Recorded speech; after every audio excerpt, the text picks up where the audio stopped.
Didik TV KPM. Kembali bersua dalam Sukses STPM 2021. Masih lagi bersama dengan saya, Lokman Hakim, juga Cikgu Nur Laila Abdullah. Okey Cikgu, untuk segmen ini, apakah yang akan kita tekankan? Okey, baik. Ya, untuk segmen terakhir ini, okey, apa yang cikgu akan terangkan kepada pelajar ialah kata tugas yang terakhir, iaitu yang agak berat, ya, yang pelajar seharusnya tahu bagi menjawab soalan aras tinggi, ya. Baik. Cara menjawab berdasarkan kata tugas dalam soalan untuk aras yang tinggi ini ialah soalan cadangkan.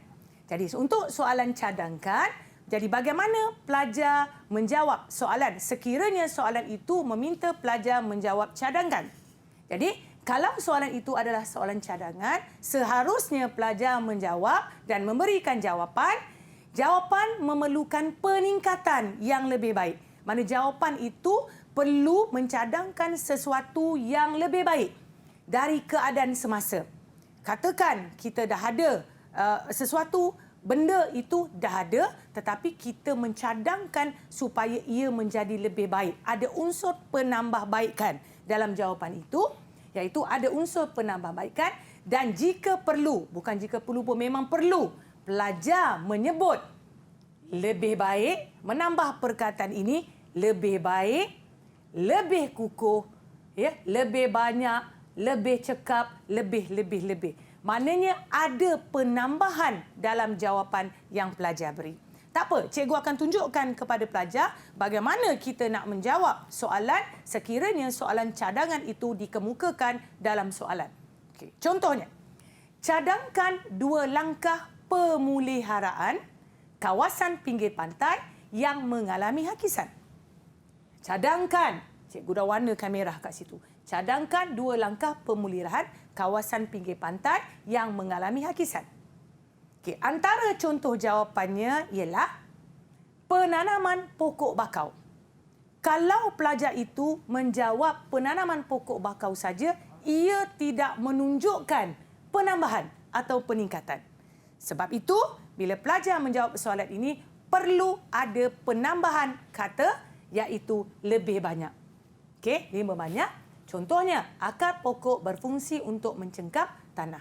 Jadi, penanaman pokok bakau lebih banyak, okey, untuk mencengkam tanah. Seterusnya, pembinaan struktur. Struktur yang lebih kukuh. Mana ada kata penambahan dalam jawapan, iaitu pembinaan tembok dan juga gabion. Okey, seterusnya, cadangkan 2 langkah bukan perundangan bagi menguruskan pembuangan sisa pepejar yang berkesan di Malaysia. Okey, jadi menyediakan lebih banyak, bukan setakat menyediakan tong sampah.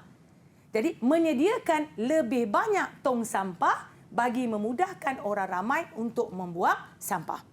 Ataupun menyediakan jadual pungutan sampah yang lebih sistematik atau lebih cekap. Ini kata penambahan seperti yang cikgu terangkan tadi, untuk mengurangkan lebihan sisa pepejar. Okey, seterusnya, cadangkan 2 langkah untuk mengatasi kesan aktiviti pembinaan landasan kereta api. Jadi, pembinaan gabion, blok stone, tembok lebih kukuh.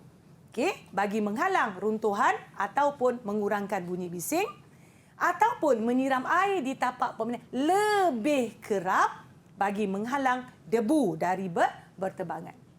Begitu juga, cadangkan 2 langkah pemuliharaan sumber hutan di Malaysia, menanam semula sumber hutan di kawasan lebih luas.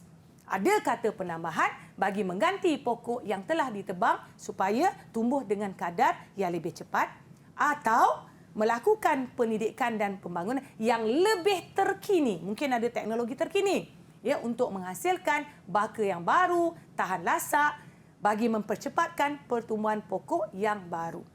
Jadi bermaksud bila kita menjawab soalan cadangan itu perlu ada kata penambahan di dalam jawapan.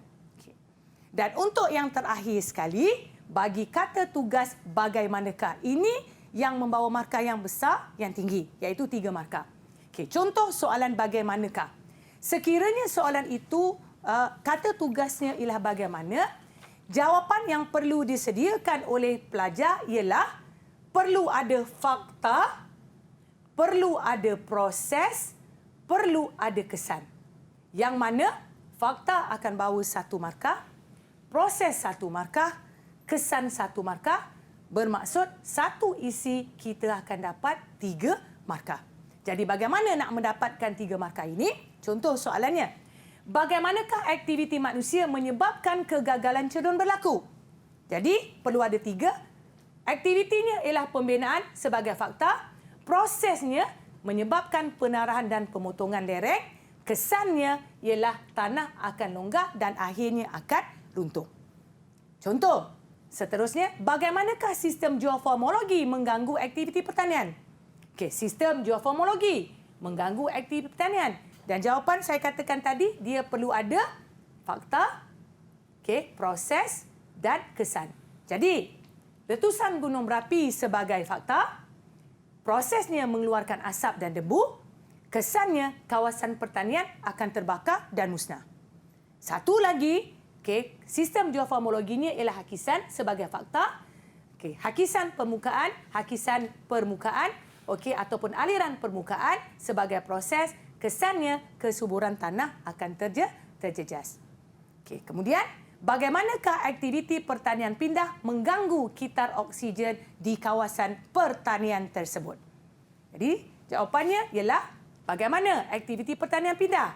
Jadi, pembakaran hutan, penebangan hutan, pembakaran sisa pertanian sebagai fakta. Prosesnya bila dibakar itu akan meningkatkan karbon. Ini prosesnya. Dan kesannya apabila karbon, dia akan mengganggu kepada penghasilan oksigen dan menyebabkan oksigen itu akan berkurangan. Dan seterusnya, bagaimanakah gangguan kepada unsur cuaca memberikan kesan terhadap aktiviti pertanian? Sama juga, ada faktor, ada proses dan ada kesan, iaitu suhu sebagai faktor, semakin meningkat sebagai proses dan kesannya menyebabkan tanah kering untuk penuaian. Begitu juga gangguan kepada angin. Angin yang bertiup sangat kuat dan kencang, ia mampu untuk mengeringkan hasil pertanian dengan lebih cepat.